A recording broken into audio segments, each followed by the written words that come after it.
Brought to you by TechnoSpark 20 series smartphones. I'm superhuman. Baramati Lok Sabha मतदारसंघाच्या निवडणुकीत नणंद विरुद्ध भाऊजाई असा सामना रंगणार आहे आणि या लोकसभा मतदारसंघामध्ये अजितदादा जे आहेत ते प्रचंड ऍक्टिव्ह मोड मध्ये पाहायला मिळतात। गेल्या 2 दिवसांपूर्वी अजितदादांनी बारामतीतल्या विविध कार्यकर्त्यांच्या भेटीगाठी सुरू केलेल्या आहेत। भेटीगाठी घेऊन त्यांचं समजूत काढण्याचा प्रयत्न केलेला आहे। जे कार्यकर्ते नाराज आहेत त्यांचं मनोमिलन करण्याचा प्रयत्न केलेला आहे। तर दुसरीकडे शरद पवार देखील या मतदारसंघामध्ये प्रचंड ऍक्टिव्ह मोड मध्ये पाहायला मिळाले।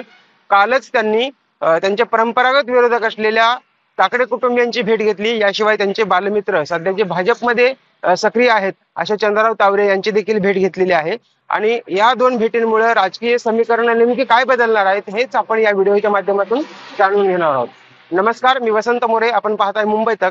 मुंबई तकच्या या व्हिडिओमधून आपण पाहणार आहोत की बारामतीतल्या काकडे कुटुंबीय असेल किंवा चंद्रराव तावरे यांची भेट घेतल्यामुळे राजकीय समीकरण जे आहेत ते कशा पद्धतीने बदलणार आहेत। सुरुवातीला आपण काकडे कुटुंबियांकडे जाऊयात। काकडे कुटुंबीय हे 1967 पासून म्हणजे जेव्हापासून शरद पवार राजकारणात आले, राजकारणात त्यांचा प्रवेश झाला तेव्हापासून पवारांचे परंपरागत विरोधक म्हणून काकडे कुटुंबियांची ओळख आहे। 1967 पासून त्यांच्या राजकारणाला जेव्हा सुरुवात झाली तेव्हापासून काकडे कुटुंबियांनी पवार कुटुंबियांना किंवा पवार परिवाराला विशेषतः शरद पवारांना विरोध केलेला होता। त्यामध्ये बाबालाल काकडे असतील, श्यामकाका काकडे असतील किंवा संभाजीराव काकडे असतील यांनी या पवार कुटुंबाच्या राजकारणाला प्रखर विरोध केलेला होता। कुठेतरी 1967 नंतर गेल्या 5 वर्षांपूर्वी अजित पवारांनी हे विदुष्ट संपवण्याचा प्रयत्न केलेला होता। अजित पवारांनी निंबूत या ठिकाणी एक जाहीर कार्यक्रम घेऊन त्या ठिकाणी पवार कुटुंबीय आणि काकडे कुटुंबियात समेट घडवण्याचा प्रयत्न केलेला होता। कुठेतरी हे 55 वर्षांचं विदुष्ट जे आहे ते संपवण्याचा अजित पवारांनी नक्की प्रयत्न केला। मात्र शरद पवार जे आहेत ते काकडे कुटुंबियांकडे कधी जात नव्हते। कोणत्याही कार्यक्रमाला शरद पवारांनी हजेरीला लावलेली नव्हती। मात्र काल शरद पवार जे आहेत ते तब्बल 55 वर्षांनी काकडे कुटुंबियांच्या भेटीला गेले। कारणच तसंच होतं, सांत्वनाची भेट म्हणून हे सांगितलं जात असलं तरी लोकसभा निवडणुकीच्या पार्श्वभूमीवर ही जी भेट आहे ती महत्त्वपूर्ण मानली जाते।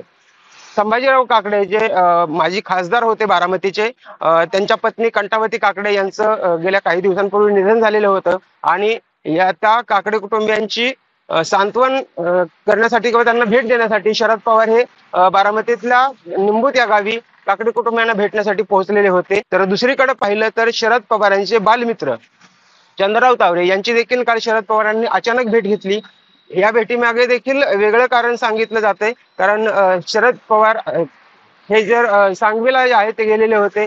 सांगवीला राष्ट्रवादी काँग्रेसचे माजी अध्यक्ष आर्य जगताप यांचं निधन झालेलं आहे आणि चंद्रराव तावरे यांच्या घरासमोरच आर्य जगतापांचं घर आहे।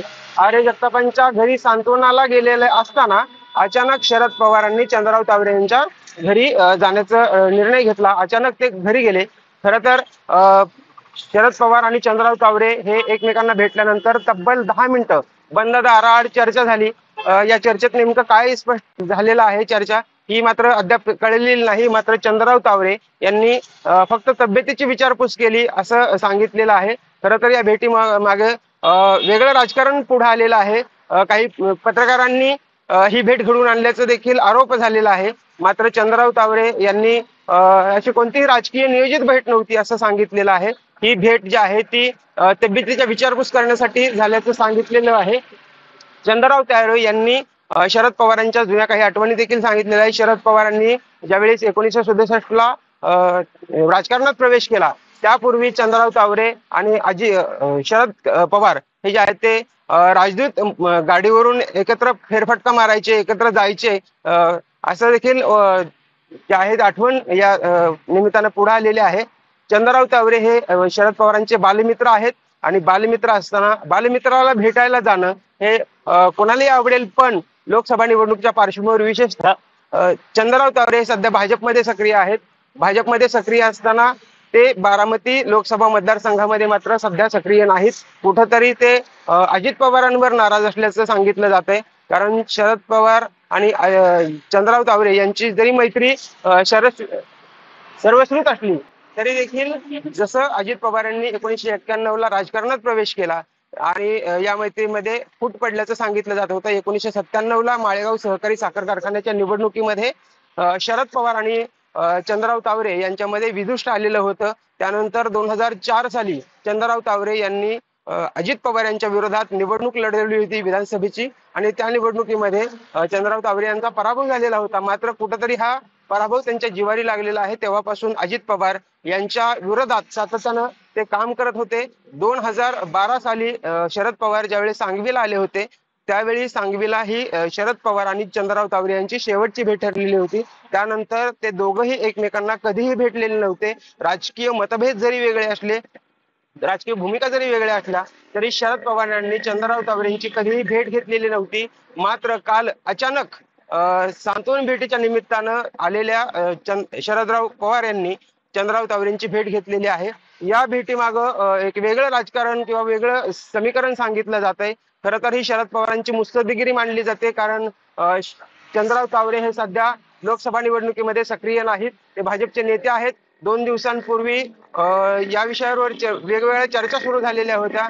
गेल्या आठवड्यात ज्यावेळेस देवेंद्र फडणवीस इंदापूरला आले होते त्यावेळेस चंद्रराव तावरे आणि रंजन कुमार तावरे यांची समजूत घालण्याचा प्रयत्न देखील त्यांनी केल्याचं सांगितलं जात होतं. अशातच चंद्रराव तावरे या लोकसभा निवडणुकीच्या निमित्तानं बाहेर पडत नाहीत, सक्रिय होत नाहीत आणि अशा परिस्थितीमध्ये काल जे आहे ती शरदराव पवार यांनी चंद्रराव तावरेंची भेट घेतलेली आहे. कुठेतरी राजकीय चर्चांना उधाण आलेलं आहे आणि बारामती तालुक्यात जे आहे ते चंद्रराव तावरे यांचं प्रस्थ मोठं आहे, त्यांचं नाव मोठं आहे. माळेगाव सहकारी साखर कारखान्याच्या निमित्तानं त्यांनी जी एक वेगळी मोठ बांधलेली आहे राष्ट्रवादीच्या विरोधात ती कायम आहे. त्यामुळं शरद पवारांच्या भेटीनंतर चंद्रराव तावरे हे कोणत्या गटाकडे त्यांचा कल राहील हे देखील पाहणं महत्वाचं आहे. मात्र या भेटीनंतर चंद्रराव तावरे यांनी प्रसिद्धी पत्रक जारी करून ही भेट जी आहे ती राजकीय नव्हती, पूर्वनियोजित नव्हती. अचानक आलेल्या पाहुण्यांचं स्वागत करणं हे माझं कर्तव्य आहे आणि ते मी केलेलं आहे असं चंद्रराव तावरे यांनी म्हटलेलं आहे. खरं तर शरद पवारांनी ऐन लोकसभा निवडणुकीच्या निमित्तानं विरोधकांची मोठ बांधण्याचा कुठेतरी प्रयत्न केल्याचं पाहायला मिळतंय. गेल्या 14 मार्चला भोरमध्ये जाऊन त्यांनी अनंतराव थोपटे यांची देखील भेट घेतलेली होती. त्यानंतर हर्षवर्धन पाटलांशी देखील त्यांनी काही कार्यक्रमांच्या निमित्तानं भेट घेतलेली होती.